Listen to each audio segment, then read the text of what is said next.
Parfois, au milieu de la nuit, alors que tout semble calme à l'extérieur, quelque chose en nous commence à parler, pas avec des mots, mais avec un vide, un soupir silencieux qui monte de la poitrine jusqu'aux yeux, comme si l'âme cherchait une vérité qu'elle ne se rappelle plus. Beaucoup de personnes vivent ainsi, avec une intuition muette, comme s'il manquait quelque chose. Elles vont à l'église, elles prient, elles lisent, mais à l'intérieur, elles sentent qu'il existe des pièces de leur esprit où la lumière n'est jamais entrée, comme si elles vivaient dans une maison incomplète. Kardec a parlé de cela. Il a dit que l'être humain, sans une foi raisonnée, ressemble à une maison fermée, où la clarté n'arrive pas, où certaines chambres restent verrouillées par la peur, le dogme ou l'habitude de ne plus penser au-delà. Et cette métaphore, si simple, dit tant. Car combien d'entre nous ont appris à avoir peur de Dieu, de la mort, de la souffrance? Combien ont grandi en croyant que le salut était une récompense et la punition, une condamnation sans issue? Mais Kardec est venu dire autre chose. Il est venu secouer ces murs anciens. Il nous a parlé d'un amour juste, d'une justice pleine d'amour. Il nous a enseigné que l'âme ne meurt pas, elle évolue, qu'il n'existe pas d'enfer éternel, mais des opportunités d'apprendre. Mais presque personne ne l'a entendu. Pas parce qu'il n'a pas été clair, pas parce que ses livres ne sont pas là, mais parce que se regarder en face fait mal. Repenser nos croyances fait mal. Briser ce qui nous donnait une sécurité spirituelle, même illusoire, fait mal. Et ainsi, la foi qui aurait pu nous libérer a été rangée sur des étagères. Beaucoup lisent le livre des esprits comme un traité scientifique, mais ils le lisent sans le laisser traverser leur âme. Ils l'étudient comme une recette, sans goûter à la saveur de la transformation. Kardec a été clair, le monde matériel n'est pas l'essentiel, mais cette vérité, même évidente, dérange, car nous sommes habitués à vivre accrochés au corps, à l'argent, aux attachements, comme si cela nous définissait. Nous avons peur de perdre, peur de mourir, peur de lâcher prise, peur de ne plus avoir le contrôle. Mais que se passe-t-il lorsque ce qui nous soutient de l'extérieur ne suffit plus à nous soutenir de l'intérieur? C'est là que commence l'angoisse, celle qui ne se soigne ni avec des médicaments, ni avec de jolis mots, celle qui fait que, même entourés de monde, nous nous sentons seuls, car la solitude de l'âme n'est pas un manque de compagnie, c'est un manque de connexion avec soi-même, avec l'essence, avec l'invisible. Et c'est là que la proposition spirit, si humaine et pourtant si divine, devient un phare, pas une recette, pas une promesse, un phare, une direction. Mais il faut avoir le courage de regarder. Kardec ne nous a pas demandé de croire aveuglément. Au contraire, il a dit que la véritable foi est celle qui peut affronter la raison face à face, à toutes les époques de l'humanité. Et que signifie cela aujourd'hui, dans un monde qui tourne si vite, où la douleur surgit sans prévenir, où les pertes nous laissent à genoux, sans savoir comment continuer? Cela signifie avoir le courage de se demander, suis-je en train de vivre ce que je suis venu vivre? Suis-je à l'écoute de ce que mon âme essaie de me dire? Est-ce que je laisse de la place en moi pour une foi qui ne nie pas, mais transforme? Beaucoup de personnes, peut-être toi, se sentent spirituellement déconnectées, comme si Dieu était silencieux, comme si prier ne soulageait plus, comme si la tristesse n'avait pas de cause claire, mais non plus de repos. Et cela, ce n'est pas de la faiblesse, ce n'est pas de la folie, c'est un signe que quelque chose en toi veut se réveiller, pas pour que tu souffres davantage, mais pour que tu cesses de vivre à moitié, car il n'y a pas de douleur plus profonde que de sentir que ton esprit s'est éteint, alors que ton corps marche encore. Et peut-être est-ce le moment où tu dois te souvenir que la spiritualité n'est pas un ensemble de rituels, ce n'est pas répéter des mots, ce n'est pas parler avec un vocabulaire élevé. La spiritualité, c'est ouvrir les yeux intérieurs, c'est regarder ta douleur avec tendresse, c'est cesser de fuir le silence, c'est savoir que l'invisible peut aussi être un foyer. Et Kardec parlait de cela, de revenir au foyer intérieur, de construire une foi qui ne dépend pas de l'extérieur. Car lorsque tout ce que tu as s'effondre, seul ce que tu es à l'intérieur peut te soutenir. Et pourtant, nous continuons à chercher des réponses à l'extérieur. Nous continuons à croire que quelqu'un viendra nous sauver, qu'il y aura un message, un signe, une formule. Mais Kardec, puis Chico Xavier, nous ont montré un autre chemin, plus profond, plus lent, plus réel, le chemin de l'auto-éducation de l'âme, le chemin de la responsabilité spirituelle, non comme un poids, mais comme une liberté, car il n'y a pas de punition, il y a des conséquences, il n'y a pas d'enfer éternel, il y a des états de l'âme, il n'y a pas de condamnation divine, il y a des choix humains, et si nous n'entendons pas ces vérités, ce n'est pas parce qu'elles n'existent pas, c'est parce que parfois, nous ne sommes pas prêts à nous regarder dans le miroir qu'elles nous tendent. Et ce miroir peut faire mal, parce qu'il montre nos fautes, nos omissions,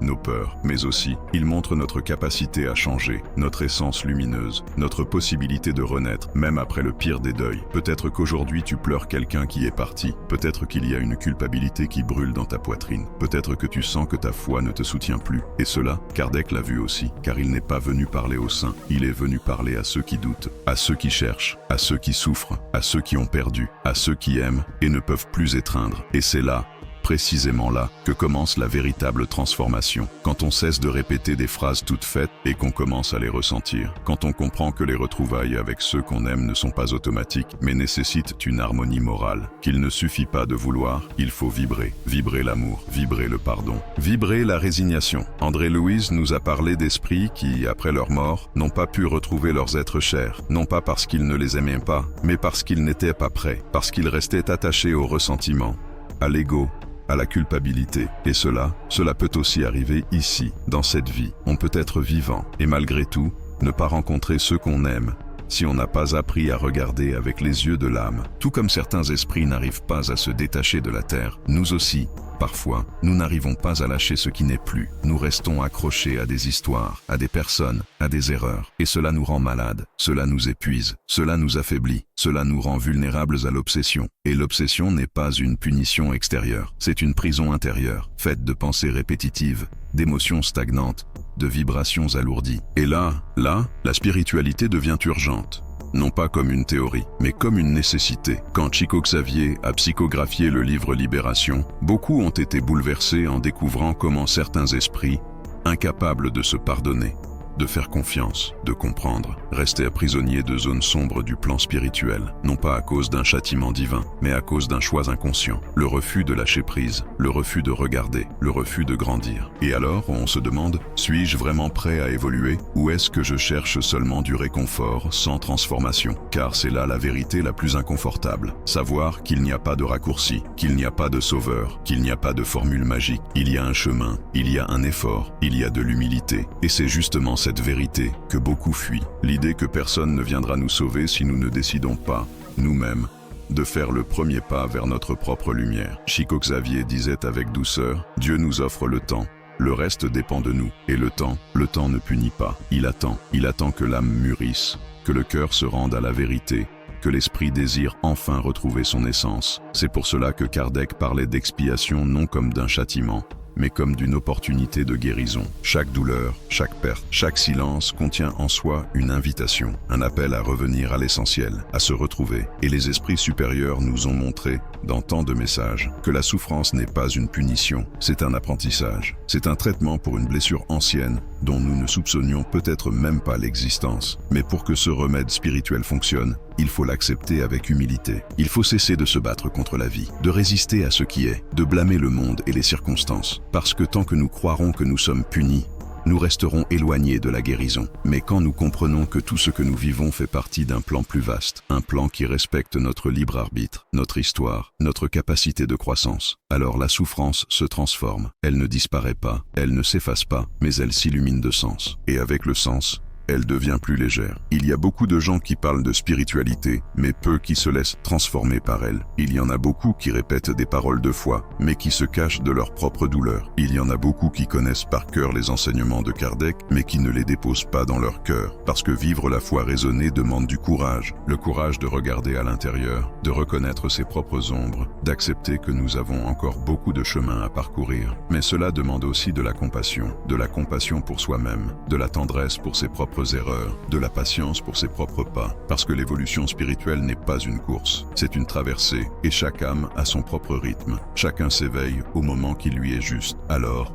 ne te compare pas, ne t'exige pas la perfection. Écoute simplement, avec sincérité. Écoute ce que ton âme essaie de te dire. Peut-être qu'elle est fatiguée de porter des culpabilités. Peut-être qu'elle a besoin d'une étreinte invisible. Peut-être qu'elle veut juste se souvenir qu'elle n'est pas seule, qu'il y a des présences à ses côtés, silencieuses mais réelles, des esprits aimants qui t'accompagnent, qui t'observent avec tendresse, qui attendent le moment où tu pourras, enfin, croire qu'il y a encore de l'espoir, que l'amour n'est pas mort, que les retrouvailles sont possibles, que la vie continue, sous une autre forme, sur une autre vibration, mais elle continue. Et pour retrouver ceux qui sont partis, il faut vibrer avec eux, pas seulement se souvenir, vibrer en paix, en acceptation, en gratitude, parce que tant que le cœur est prisonnier de la douleur, le lien spirituel ne se forme pas. Il a besoin de liberté, il a besoin de lumière, et cette lumière naît de la foi qui comprend, de la foi qui résonne, de la foi qui, même en larmes, choisit de faire confiance. Peut-être est-ce le moment de revenir à l'essence de la foi, de sortir les livres de l'étagère et de les ouvrir avec les yeux de l'âme, non pour étudier, mais pour écouter. Écouter la voix qui parle derrière les mots. Écouter l'appel que Kardec nous a laissé et que Chico Xavier a traduit avec tant d'amour. Kardec n'a jamais demandé des fidèles. Il a demandé de la réflexion. Il a demandé de l'honnêteté spirituelle. Il a demandé que chacun regarde en soi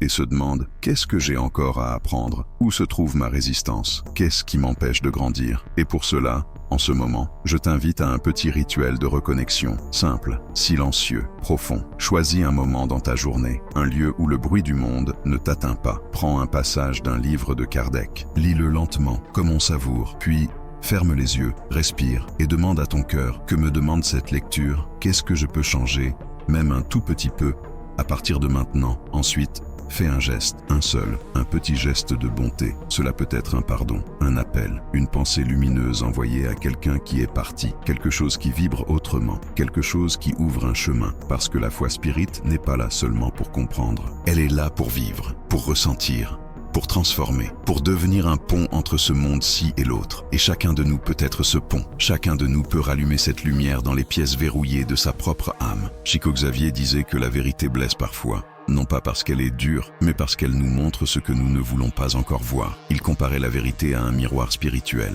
Et dans ce miroir, nous voyons non seulement nos fautes, mais aussi notre lumière, notre beauté, notre mission. Alors aujourd'hui, peut-être peux-tu accepter que le deuil n'est pas une faiblesse, que le doute n'est pas un péché, que la nostalgie n'est pas une prison, et que ta douleur n'est pas une punition. C'est une invitation, invitation à l'écoute, écoute de l'âme, écoute de la vérité oubliée, écoute de Kardec, comme si tu t'écoutais enfin toi-même, en train de t'éveiller. Et si cela a résonné en toi, si cela a touché un point endormi, peut-être est-il temps de marcher avec d'autres qui s'éveillent aussi. Parce que personne n'a besoin de faire cette traversée seul. Et maintenant, je laisse une question pour que tu la portes dans le silence de ton cœur. Et si ce que tu redoutais le plus de regarder était justement ce qui a le plus besoin d'être vu, aujourd'hui, juste pour aujourd'hui, permets à ton âme de se reposer dans la lucidité de la foi. Et si ce message t'a atteint, s'il t'a fait te sentir moins seul, abonne-toi à cet espace, pas pour suivre une chaîne, mais pour faire partie d'une traversée, ensemble, avec tendresse, avec courage, avec lumière,